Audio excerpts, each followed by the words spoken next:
Hello, welcome back to the channel. Today, we're going to walk through how to create a Gantt chart using the Asana timeline. This is your definitive 2025 guide, so let's jump right in. First off, let's go to the project where you want your Gantt chart.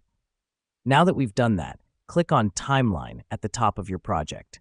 This helps us because Asana's timeline view is where the magic happens. It's the place where we'll create our Gantt chart. Next up, we're going to add tasks to our timeline. To do this, click on the plus icon at the bottom right of your timeline.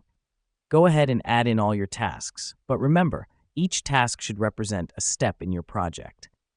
The reason we do this is that tasks are the building blocks of your Gantt chart. They represent the work that needs to be done. Now it's time to set your task durations.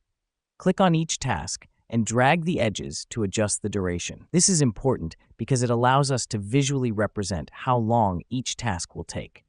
Remember, in a Gantt chart, the length of the taskbar directly corresponds to the duration of the task. Now that you've set your task durations, let's add dependencies. To do this, hover over a task until an arrow appears. Click and drag this arrow to the task it's dependent on. This helps us because dependencies show the relationship between tasks.